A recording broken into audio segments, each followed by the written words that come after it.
Welcome to the Human Capital Innovations Podcast, your go-to source for personal, professional, and organizational growth and development. We hope you tune in often for all things people management, organizational development and change, organizational leadership, and social impact related. Maximize your personal and organizational potential with Human Capital Innovations Podcast.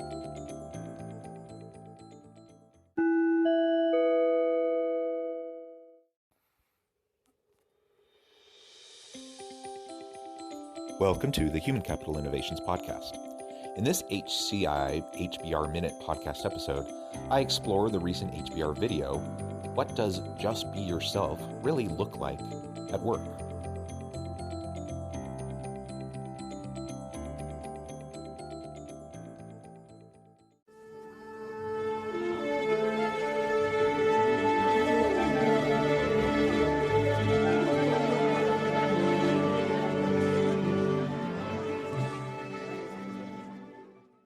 Welcome back to the Human Capital Innovations Podcast. It's great to be with you again today for this HBR Minute HCI podcast episode, and I'll be looking at the recent HBR video, What Does Just Be Yourself Really Look Like at Work? Everyone says to be authentic or just be yourself at work, but what does that really mean and why does it matter? Innovation editor Christine Liu explores this often blurry concept of being yourself while also being professional, quote unquote. How do those two things intersect? Are there new rules to learn? Have workplace expectations changed over time? And from the employer point of view, what is to be gained from building a culture where employees can be authentic? This video also includes some Q&A with Madison Butler, a human resource and recruitment practitioner, about the challenges and benefits of bringing your most authentic self to the workplace. Thanks for joining me, and I'll catch you on the flip side of this first clip. Have you ever gotten the advice, just be yourself? Don't try to be anything but yourself. Just be yourself. Just be yourself. Just be yourself. It's like, well, all right, at the end of the day, what does this really mean when it comes to your professional life and going to work? Outside of work, that is not a problem. But being myself at work, that's harder. Research shows that it's overall beneficial for people to be more authentic at work. So when I hear be yourself or be authentic, you're gonna be honest, right? And then if you're honest, you might be blunt. And if you're blunt, I don't know, maybe you'll be seen as abrasive. And if you're seen as abrasive, then you're gonna be named not professional. Here's my question. What does bringing my authentic self to work really look like? And have expectations changed over time? What about this past year?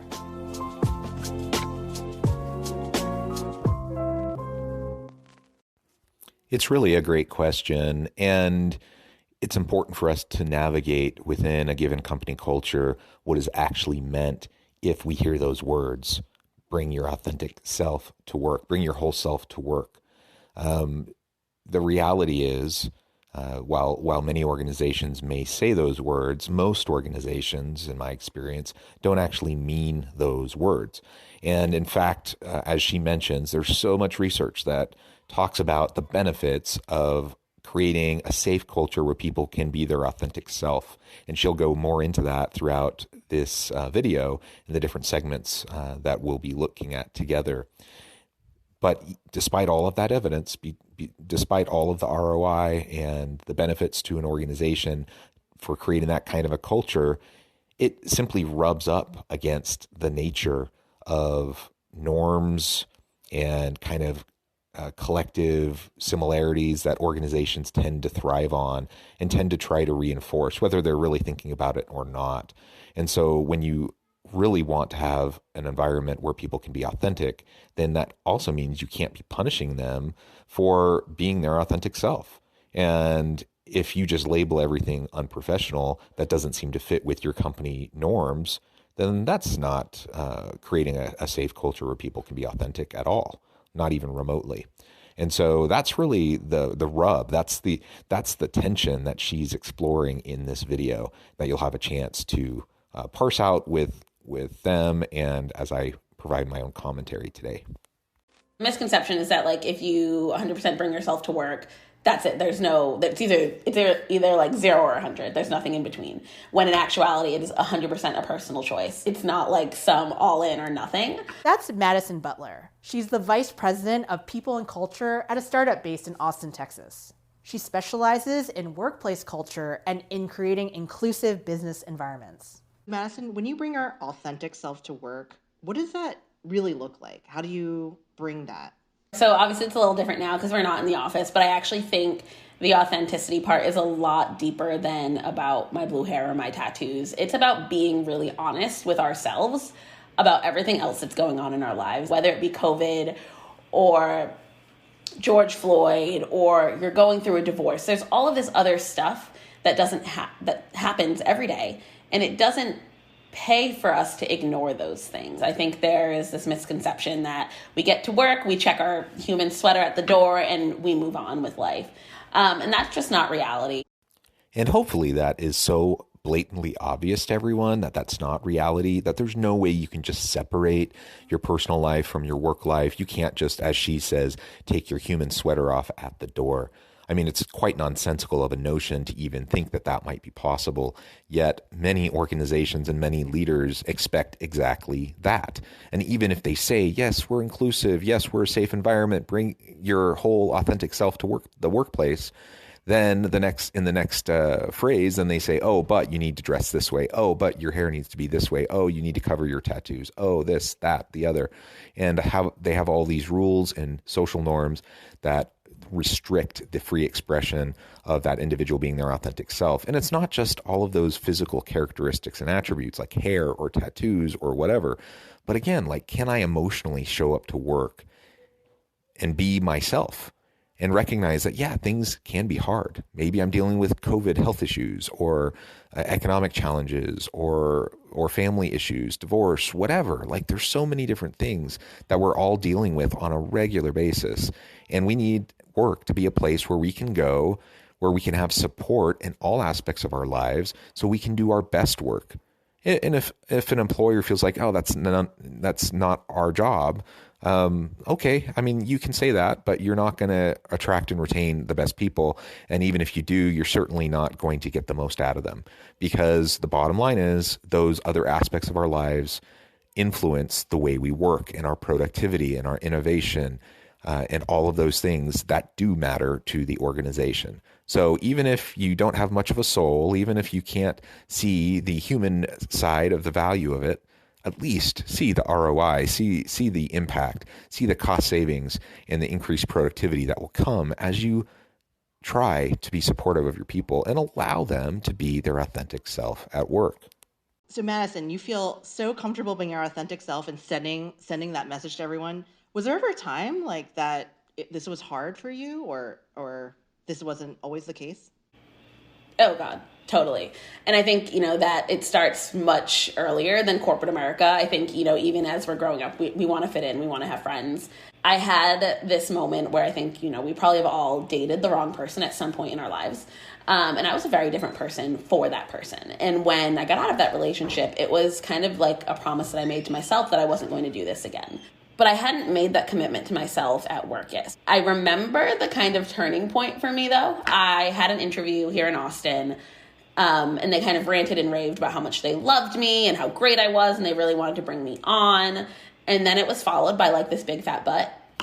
And it was like, we love you, but we would need you to change your hair, cover your tattoos, wear dresses and heels. And I was like, oh God, I wear Birkenstocks like every day. And I think that was the first time that I really realized how many people have I worked for that didn't like me at all. They liked the idea of who they could make me into as long as I would make them money. And I think that was the moment that I realized, like, if I'm going to work for someone else's dream, then they really need to value me at 100%. It's taken me a very long time to understand that if I make someone uncomfortable, that is not my responsibility. If you are uncomfortable with my blackness, my queerness, my blue hair, whatever it is, it's not my responsibility to make you feel comfortable. None of that has any impact on how I do my job, except it makes me better at what I do because I embrace all of those things about myself. The but is so damaging, and it kind of breaks my heart to hear her tell that story on the one hand, though I'm also glad that she came to that personal realization that she doesn't need them. She's too good for that kind of an environment. That, they can't say they value her as an individual and then promptly turn around and say, but this, that, and the other. You need to do all of these things differently. You need to look differently. You need to act differently. And frankly, that's not showing value. That doesn't demonstrate that you actually care about or value your people.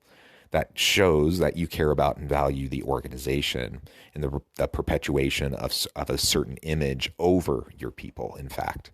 And that's quite discouraging. So I'm glad she figured that out. I'm glad she didn't go to that business. I'm glad that she didn't waste her time with them. And, she was able to move on to greener pastures. And while the grass isn't always greener and there are problems everywhere, some places really are not a good place to be. And some places just are not a good fit. You shouldn't waste your time with them. Just like employers are looking for good fit and hiring someone who can really help them achieve what they want. As a leader, you should definitely be considering that. But as someone looking for work and on the labor market, you also need to realize that you're testing out the potential employer and their culture. And remember your value and don't compromise for an organization that's not going to value you. I totally get where Madison's coming from. And thinking of my own story, there was definitely a time when I was like, yeah, I need to be myself here. I can't fit this mold that doesn't fit me. I was just about to graduate from college and I was going on all these job interviews and I felt forced to buy a suit, have sensible pumps, be very conservative, feel like I was in this sort of business mold. And it made me realize that this wasn't for me. This was not my chosen path. And I needed to be in a place where I could be creative, wear color, hang out with people that are outside of the corporate norm. And I'm also glad that she realized what she really needed, what she really wanted, and what was going to work and fit for her. She was trying to fit the mold. She was trying to play the game, play the dance, and conform with all of these things that you hear about in business school about how you need to dress a certain way and act in exactly a certain way in order to be considered for a job. It's so stupid. And any organization that has those kinds of criteria in trying to select a potential hire, they deserve what they get. And what they get are conformists.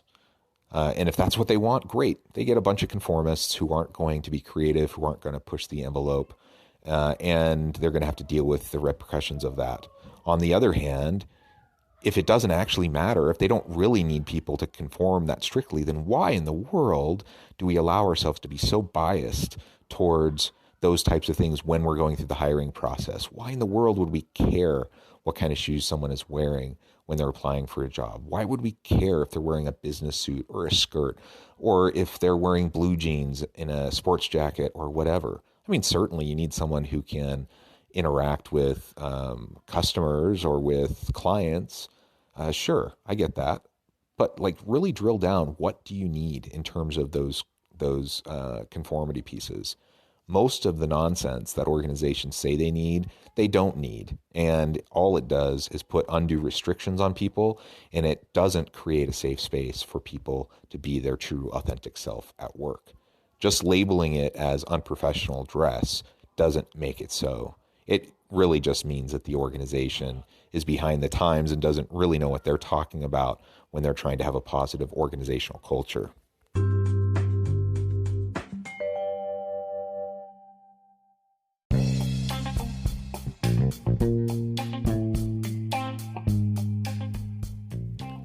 I'm excited to announce the publication of my new book from HCI Press, The Alchemy of Truly Remarkable Leadership: Ordinary, Everyday Actions that Produce Extraordinary Results. Consider how the nature of work has shifted over the past 50 years. With increased globalization, rapid technological advancement, and the shift in economic composition, the average job of today looks very different than the average job of 50 years ago. What will the jobs and organizations of tomorrow look like? Moreover, what does this all mean for organizational leaders? What are the core competencies and capabilities of organizations and their leadership that are prepared for continued disruption and geopolitical and socioeconomic shifts? Regardless of what the future holds, increasingly, leaders need to be socially minded, data-driven, decisive, champions of talent, and disruptors of the traditional notions of leadership, teams, organizations, and work. The alchemy of truly remarkable leadership will help you to explore your own leadership competencies and capabilities and consider ways to apply and implement them into your workplace and personal life.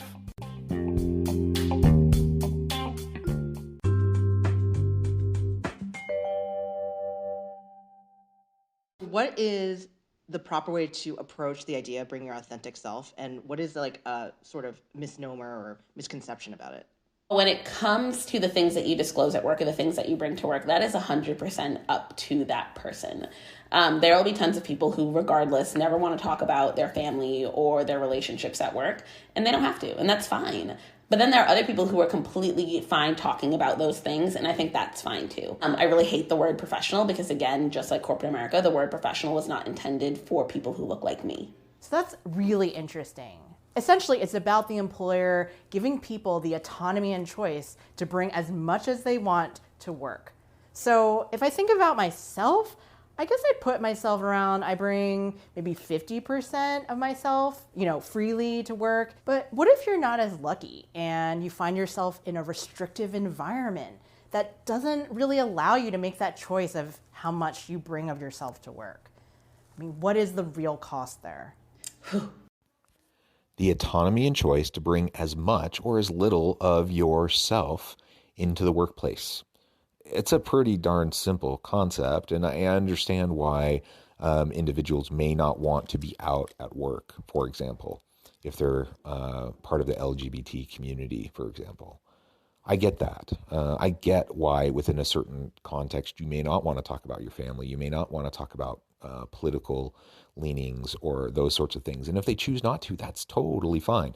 But it also should be safe and okay for someone to be able to express some of those types of things. Now, obviously not in an abrasive, obnoxious, in-your-face kind of a way, but for someone to just like show up being who they are, that shouldn't be concerning to people. That shouldn't be threatening to people. And if it is, that says a lot more about those who feel threatened than it does about the person who's just trying to be themselves.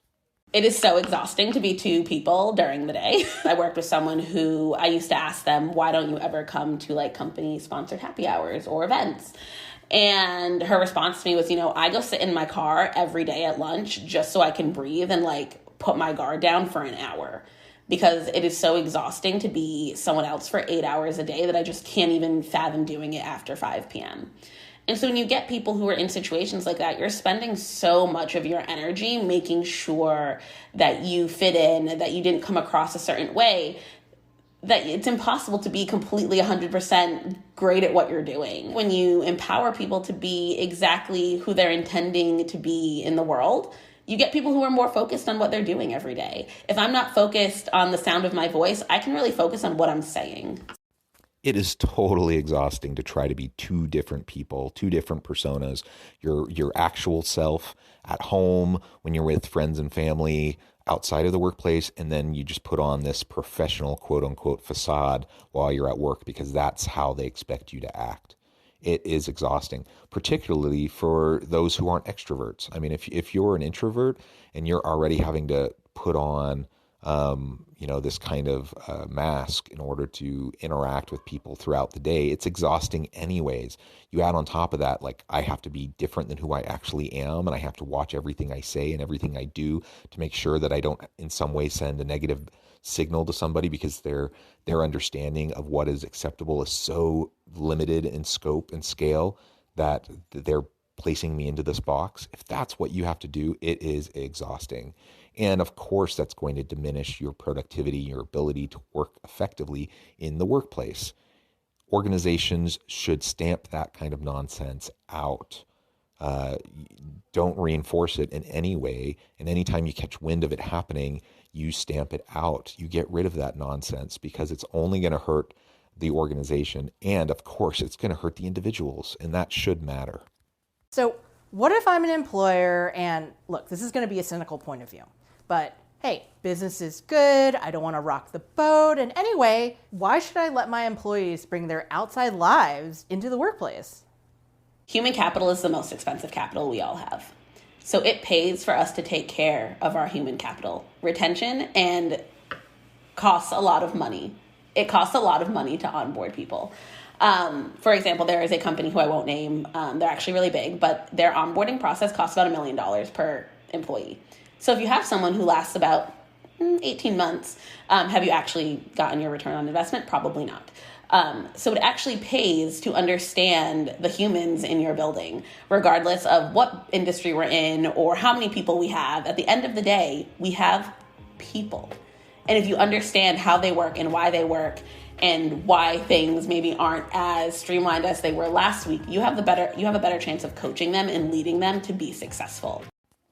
Human capital is our most essential and expensive asset that an organization has as it's trying to bring value to the marketplace. So she talks about the cost of turnover, the cost of getting a new person into a position and up to speed. And obviously it depends on the industry, it depends on the position, the level within the organization. It depends on a lot of factors. But the bottom line is it is expensive, even for low entry level types of positions that require low education. It can be expensive. And when you start to move up into higher levels of positions, even into middle and upper management executive ranges, it is incredibly costly to have that kind of turnover. And if you have somebody who doesn't feel like they can be themselves at work and they feel that constant grind and that tension between who they are and what the organization expects them to be, and ultimately they're having to live this double life and put on this facade and be exhausted each and every day at work because they can't be who they are, they're not going to stick around. Why would they stick around in that kind of an environment, especially if they're good? Because they're going to have options. And other organizations who have their stuff together and they're not completely in denial about what a healthy culture is, they're going to benefit because they're going to be able to attract those people away. So don't shoot yourself in the foot. Don't be stupid. It's really not that complicated. So I learned a lot from Madison. It was really great to hear her story and her insights about bring your whole self to work. And now I understand it. It's really not just, things you're wearing or things you're showing or the color of your hair. It's really about the ability to bring your whole complex self to the office. And for employers out there, retention saves money. If you allow people to be themselves at work, they'll probably stay. So regardless of how you feel, at the end of the day, you employ humans. And if you don't value humans, then you have no business employing them. Yes, you employ humans. And yes, it is better for the bottom line of the organization. And yes, if you can create a safe place where people can be their whole authentic self at work, it will benefit them, it will benefit the organization, and ultimately it's a win-win for everyone. So it's really a no-brainer. Organizations and leaders, all of you listening, I hope that you'll take this message to heart. It's really a rather simple message, but I understand that it can be a challenge for organizations to really pivot away from the status quo and what they've always done, because organizations are built, bureaucracies are built for maintaining the status quo. I get that. Change can be hard. And if you're trying to shift a culture towards more inclusive culture, towards really truly inviting people to bring their authentic self to work, that will require you to demonstrate over time in a sustainable way and build trust with your people that they actually can do it without being penalized for it. And remember that it only takes a few actions to undo all of the work that you're trying to do. So you can put out a campaign and you can say all the right things and you can try to do all the right things.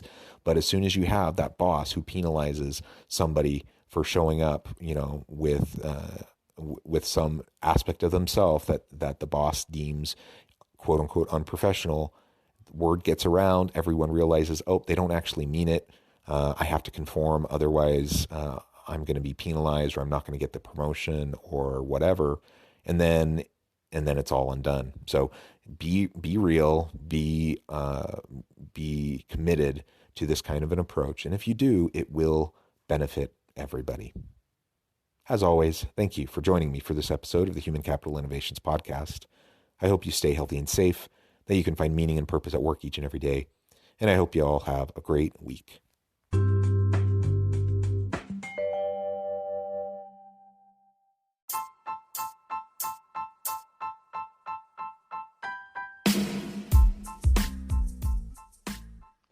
We are excited about the launch of HCI's new magazine, Human Capital Leadership.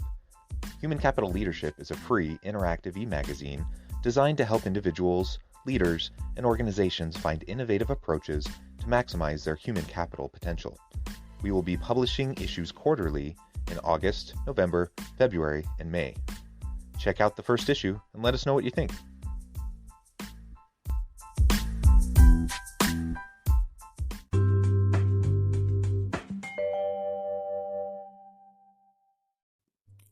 Thanks again for joining us for this episode of the Human Capital Innovations Podcast.